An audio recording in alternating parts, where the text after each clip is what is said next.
meditazione della parola di Dio. Che Dio benedica la sua parola nei nostri cuori. Amen. E benedica ancora quelli che ci ascoltano da casa, possa Signore toccare i cuori. Alleluia. Apriamo la Bibbia, leggiamo in Matteo capitolo 7 dal verso 7. Matteo capitolo 7 dal verso 7. Leggeremo fino al verso 23. Gloria al Signore, Dio benedica la sua parola. Amen. Vogliamo alzarci in piedi appena trovato. Ripeto, Matteo capitolo 7 dal verso 7 fino al verso 23. Gloria a Dio. Inizio a leggere, il Signore sia lodato. Amen. Chiedete e vi sarà dato. Cercate e troverete. Bussate e vi sarà aperto, perché chiunque chiede riceve. Amen. Chi cerca trova e sarà aperto a chi bussa. Quale uomo tra di voi dobbiamo riconoscere con la sapienza che lo Spirito Santo ci dà cosa è veramente importante da chiedere al Signore? Il salmista dice una sola cosa ho chiesto al Signore e quella io ricerco: abitare nella sua casa per lunghi giorni. Cioè la priorità del salmista era stare sempre davanti alla presenza di Dio, abitare sempre nella sua casa. Lui riconosceva che la cosa più importante per lui era quella. E io mi chiedo e chiedo: qual è la cosa più importante da te che puoi chiedere al Signore? Per te, qual è la cosa più importante? Qui Gesù dice: se un figlio vi chiede un pane, non siete voi in grado di dargli, lo fate tutto il possibile per dargli. Cosa vuoi questa mattina dal Signore? Alleluia. Signore, io voglio la tua presenza nella mia vita. Questa è la prima cosa da chiedere da te. Secondo, quello che serve nel mio cuore. Possiamo fare a meno di tutto, sapete, tutto e di tutti, ma io non posso fare a meno della presenza di Dio nella mia vita. Amen. Alleluia. Possiamo chiedere cibo, darci oggi il nostro pane quotidiano. Ma vi è mai mancato il pane quotidiano? Ci è mai mancato il pane quotidiano? Dio ha sempre provveduto. Cosa chiedere? La tua presenza. Signore, dammi il tuo spirito. Queste sono le vere priorità. Chiedete e vi sarà aperto. Trove, Gesù dice: cercate prima il regno di Dio, quando parla delle preoccupazioni, no? Non siate ansiosi, non preoccupatevi di nulla. Cercate prima il regno di Dio e la sua giustizia, poi tutto il resto vi sarà dato in più. Chiedete e vi sarà dato. Chiedi prima di tutto le cose spirituali, ricchezze spirituali. Amen. Purtroppo la Chiesa sta sempre chiedendo cose materiali. Signore, aiutami qua nel lavoro, nei soldi, le cose materiali, ma queste cose il Signore ce le dà. Dobbiamo stare sicuri, certi, tranquilli, sereni. Dio provvede sempre per i suoi figli. Anzi, il salmista dice: le ongelli soffrono penuria e fame.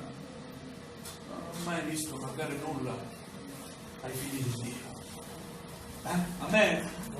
Amen. Alleluia. Quindi vogliamo preoccuparci a chiedere cose spirituali. Vogliamo assillare il Signore per il battesimo dello Spirito Santo. Battezzo sia nello Spirito Santo. Non ti fermare, Simone. No, poi sono altri. Poi tutti.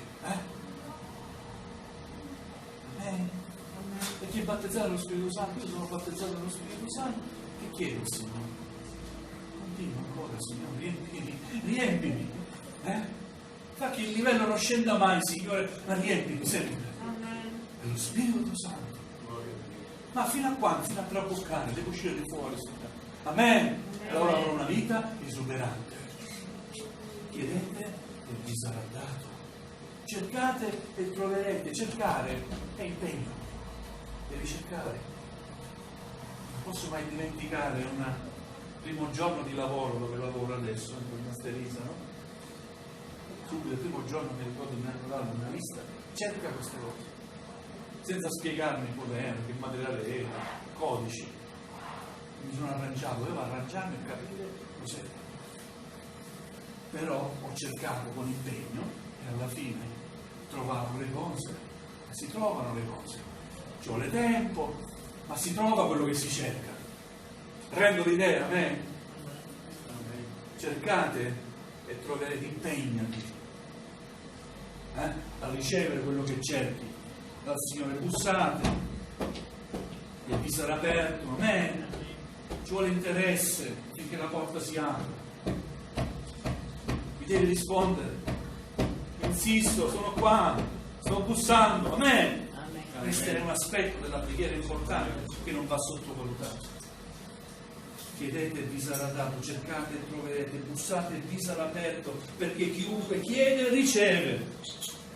Amen. Chiunque chiede riceve. Quando ho chiesto il battesimo dello Spirito Santo ho ricevuto.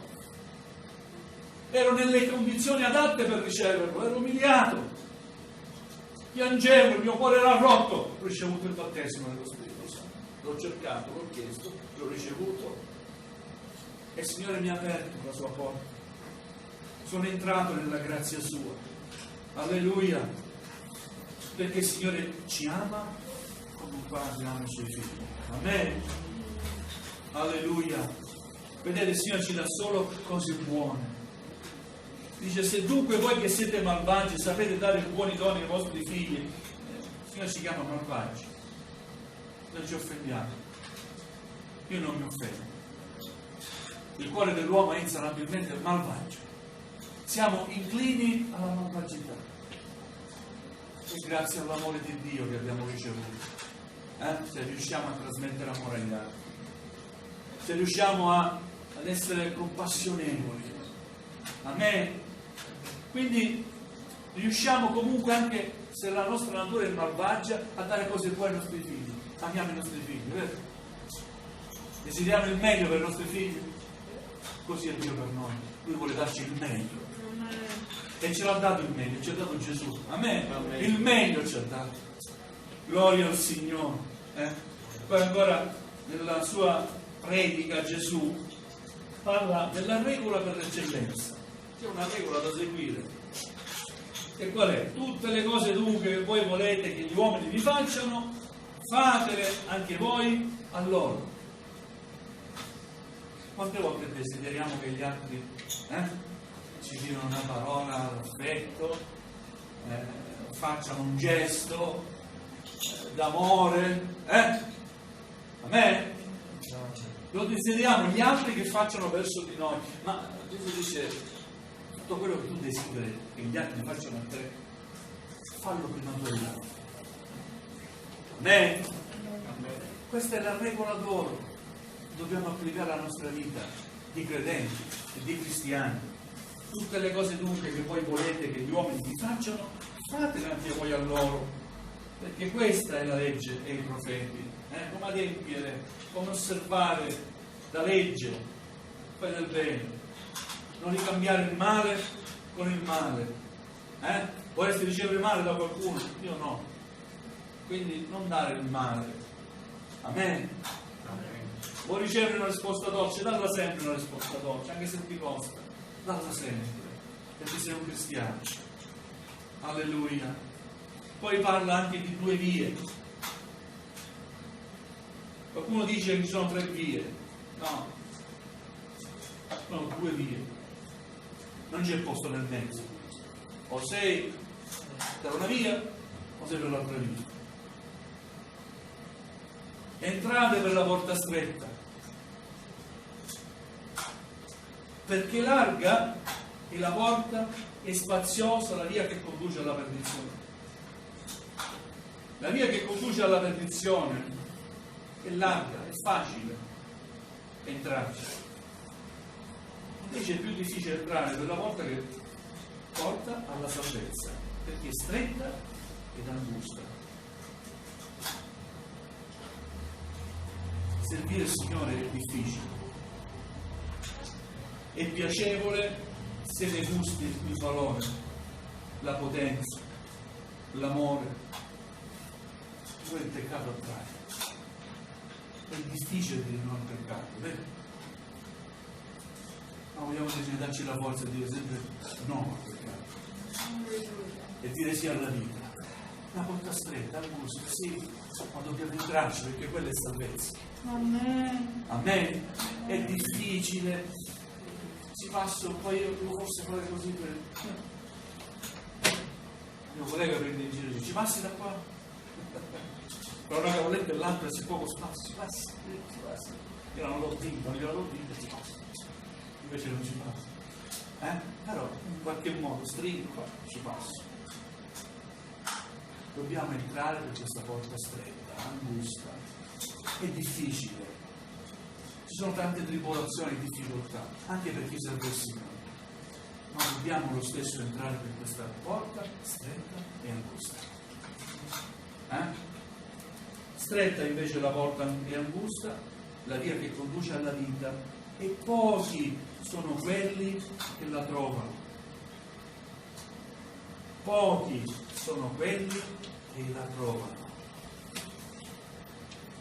Sono dure queste parole, però è verità, perché è parola di Dio, è Gesù che sta parlando. Gesù non sta delegando qualche apostolo a parlare, è Lui che sta parlando in prima persona. E Lui ci sta dicendo, ci sta rivelando che pochi sono quelli che trovano questa strada. Noi ci lamentiamo, siamo pochi.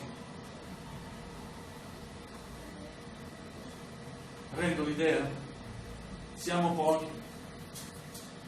E chi ha detto che i grandi numeri o le folle esprimono tutti che sono tutti figli di Dio? Chi lo dice? Non sta a noi giudicare, non sta a noi mettere dei numeri o dire quanti devono essere salvati. Dio sa ogni cosa, ma la verità che leggiamo dalla parola di Dio è che pochi sono quelli che la trovano. Amen? Amen. L'altro insegnamento sono i falsi profeti. Mette in guardia Gesù da falsi profeti. Guardatevi dei falsi profeti, i quali vengono verso di voi in vesti da pecore, ma dentro sono lupi da pace. Vi riconoscerete dai loro frutti. Ognuno di noi è chiamato a dare frutto, a manifestare il frutto della grazia di Dio, il frutto dello Spirito Santo, il frutto di essere un salvato per grazia, di aver accettato Gesù come vita e non puoi esprimerti diversamente. Quello che si ha dentro lo si manifesta fuori. Però dice il Signore, alcuni sono capaci di travestirsi, appaiono pecore, mansueti, quindi sono lupi rapaci. Vi riconoscerete dai loro frutti. Dio ci dia grazia di avere discernimento, di saper valutare. Alleluia. Quando si parla di frutti, fratelli, qualcuno ha una sua teoria, no? Io teorie non ne voglio avere, voglio basarmi sulla parola di Dio.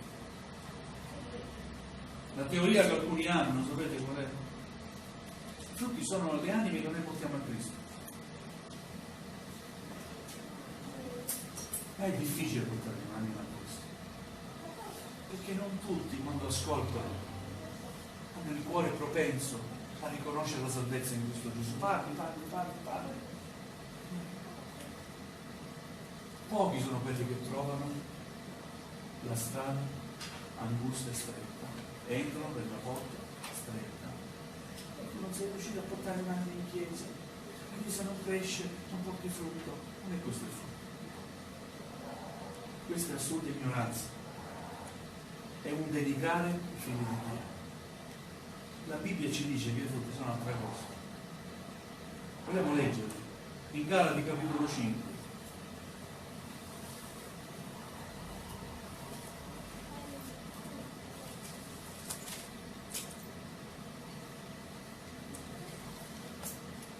frutto dello spirito e frutto della carne, o se volete, opere della carne e opere dello spirito.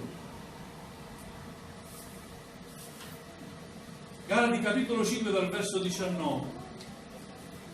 Ora le opere della carne sono manifeste e sono fornicazione, impurità, dissolutezza, idolatria, stregoneria, inimicizie, discordia, gelosia, ire, contese, divisioni, sette, invidie, ubriachezze, orge e altre simili cose, circa le quali, come vi ho già detto, vi preavviso, chi fa tali cose non erediterà il regno di Dio.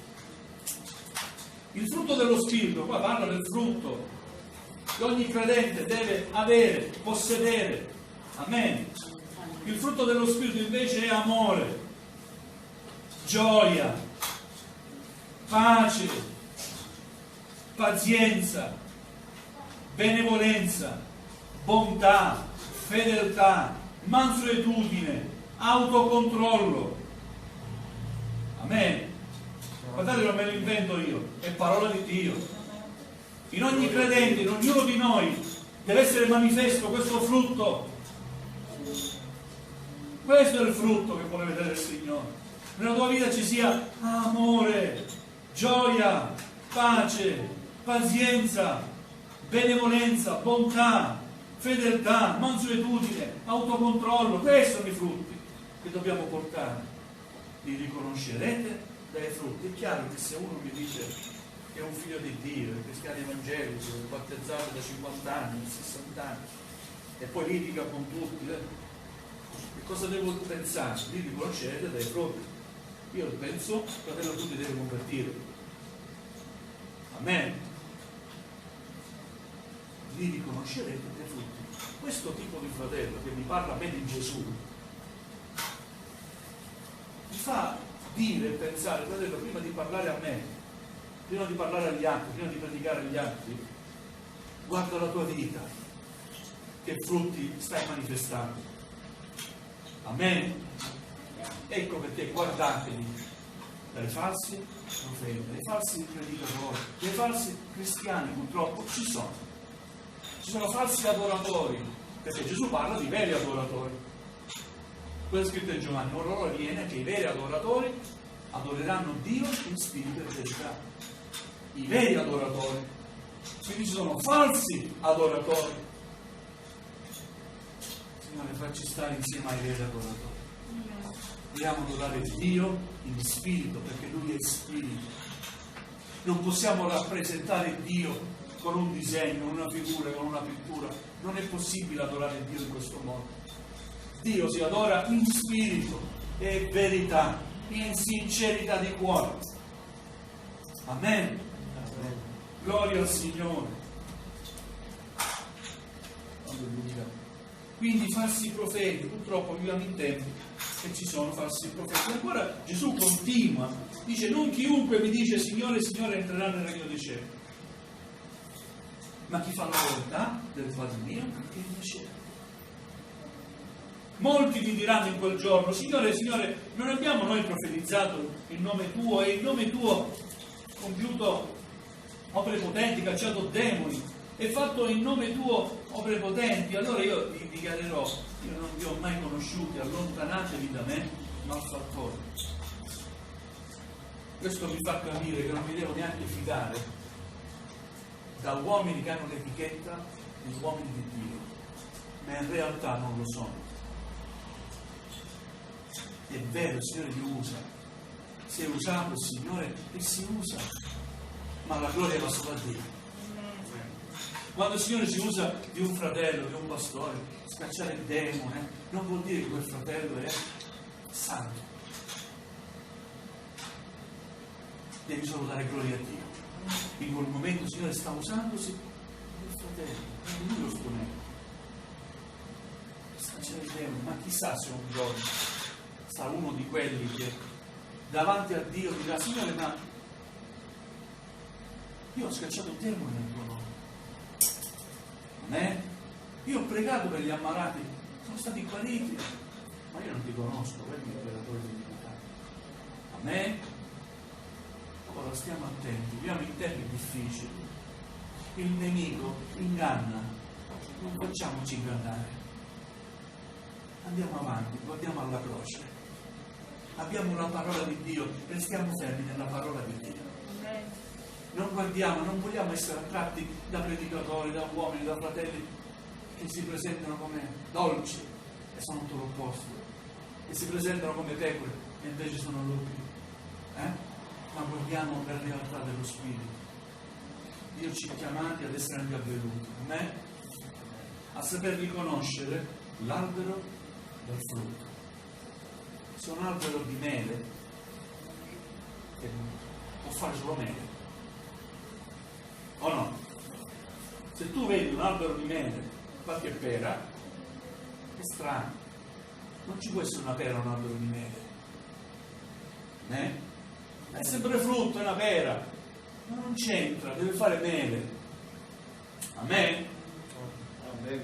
Così è spiritualmente parlando. Gloria a Dio. Ma quello che mi preme di più è trasmettervi com'è meraviglioso pregare il Signore, affidarsi a Lui e ricevere l'esaudimento della preghiera, non perché noi siamo perfetti, ma perché Lui ci ama come figli. Se chiediamo cose che sappiamo sono necessarie per noi, ma soprattutto per la nostra vita spirituale, il Signore ce le donerà. Quindi voglio incoraggiarvi a chiedere al Signore il battesimo dello Spirito Santo, in modo ci assilli sempre. Sì, perché senza lo Spirito Santo, senza il battesimo dello Spirito Santo, non saremo mai forti, spiritualmente parlando. Senza il battesimo dello Spirito Santo non avremo mai quella franchezza nel parlare. Non riusciremo mai a contrastare quegli uomini che culturalmente sono più avanti di noi e più ricchi di noi da un punto di vista proprio culturale, e noi invece con il semplice diploma non riusciamo a contrastarli, perché c'è qualcuno in noi che è più forte di ogni cultura, di ogni sapienza umana e dello Spirito del Signore. Alleluia, non preoccupiamoci delle cose materiali, serviamo il Signore. Ora in questo tempo di confusione, di difficoltà, di smarrimento, vogliamo dire: io so in chi ho creduto e prego il mio Signore che anche in questo tempo mi preserverà dal male. E anche in questo tempo voglio dire: io starò al mio posto di credente, di figlio di Dio, per servirlo, per manifestare la sua gloria, manifestare quel frutto che gli altri vogliono vedere. Amen? Perché non basta più dire: io sono un figlio di Dio, io sono un evangelico. Ma qual è la differenza? Che cosa hai di diverso dagli altri? Gli altri devono vedere qualcosa di diverso nella tua vita, e allora saranno incuriositi a cercare anche loro questo Gesù che serve, questo Gesù di cui parli. Amen, alleluia, gloria al Signore. Chiedete e vi sarà dato. Vogliamo alzarci in piedi, vogliamo chiedere insieme al Signore in questa mattina, alleluia, che si usi ciascuno di noi